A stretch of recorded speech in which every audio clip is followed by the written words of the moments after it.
नमस्कार, प्रणाम, जय शिवराय. रविवार 5 मार्चला मी प्रकाश पाटील, माझे मित्र सुधाकर, दिलीपजी बन्सल, उपेंद्र गुप्ते दादरहून पहाटेची 5:20 डहाणू लोकल पकडून सेगवा हा डोंगरी किल्ला पाहण्यास निघालो. डहाणू ते चारोटी नाका रिक्षाने प्रत्येकी 40 रुपये प्रवास भाडे आकारले गेले. चारोटी नाक्यावर आल्यानंतर दुसरी रिक्षा तेथून मुंबई अहमदाबाद हायवेवरून आंबोली करंजविरासाठी मिळाली. आंबोली ते करंजविरा 1.5 ते 2 किलोमीटर अंतर पायीच जाणे होते.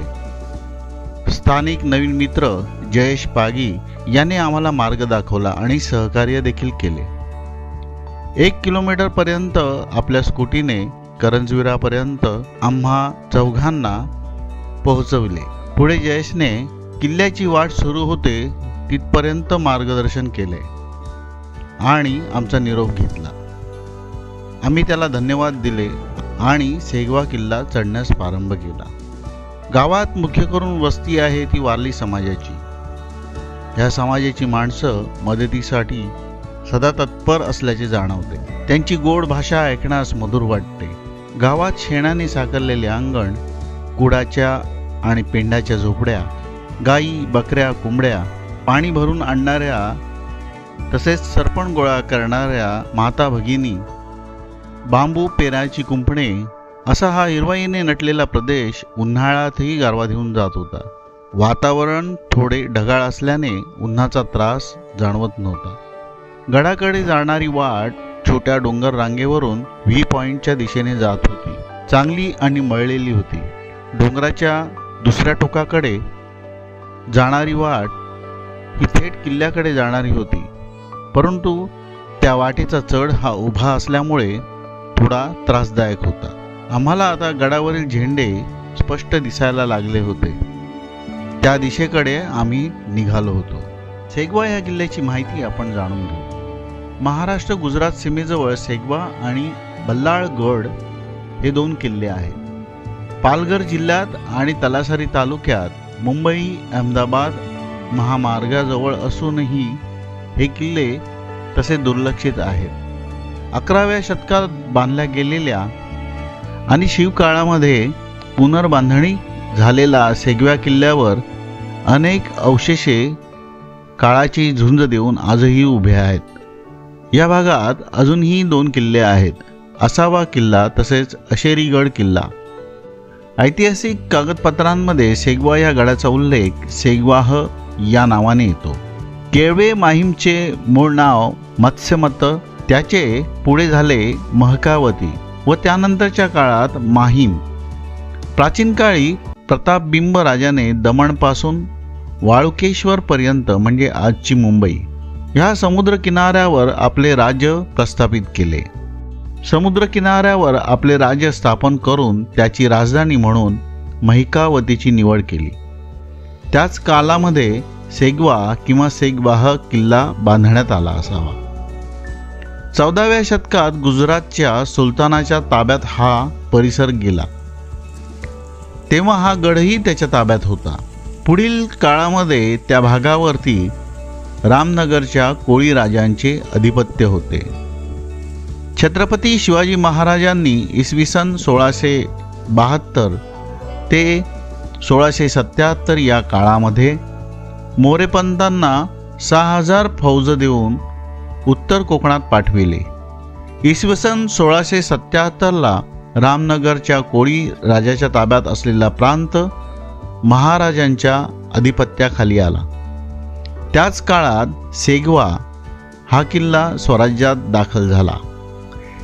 इसवी सन 1683 पासून पुढे 66 वर्ष हा किल्ला पोर्तुगीज आणि रामनगर यांच्याकडे होता.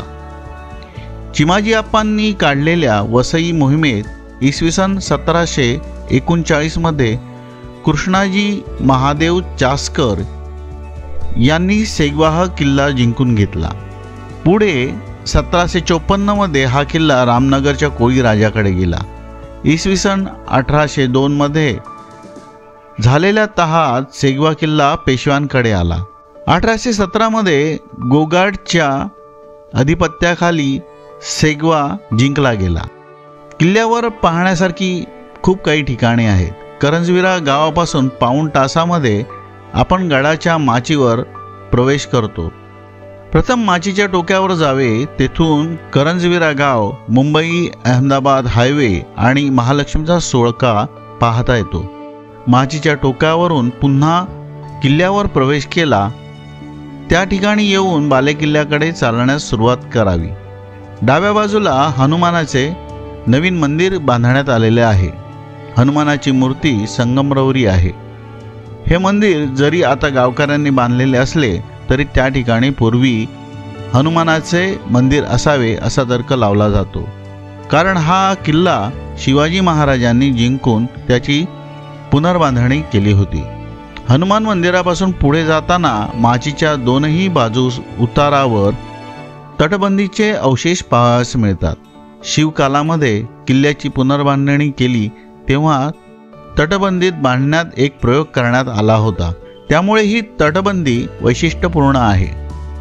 तीव्र उतारावर बांधलेल्या या तटबंदीतील दगड ढासळू नये म्हणून ते एकमेकात अडकवले गेलेले आहेत। त्यासाठी तेथील दगडांना इंग्रजी व्ही प्रमाणे आकार देण्यात आलेला आहे। दोन दगड एकमेकाशेजारी ठेवून मध्ये तयार होणाऱ्या खाचेमध्ये व्ही विरुद्ध बाजूंनी तिसरा दगड लावला जात असे आणि त्यात चुना भरला जाई, त्यामुळे दगड एकमेकात चांगलेच अडकून राहिले जात। तसेच बाहेरच्या बाजूंनी तटबंदी दिसताना अखंड दगडासारखी दिसते। तीव्र उतारावर बांधलेल्या तटबंदीचे आज मोजकेच काही अवशेष बाकी आहेत। गडाच्या माचीवर महादेवाचे मंदिर आहे। स्वच्छ सारवलेल्या आणि पत्राने साकारलेल्या ह्या मंदिरामध्ये महादेवाची पिंड, नंदी, कासव आणि श्री गणेशाची मूर्ती आहे। येथे पूजेसाठी पाणी भरून ठेवण्यासाठी दगडामध्ये कोरलेले एक दगडाचे भांडे आपल्याला पाहावयास मिळते।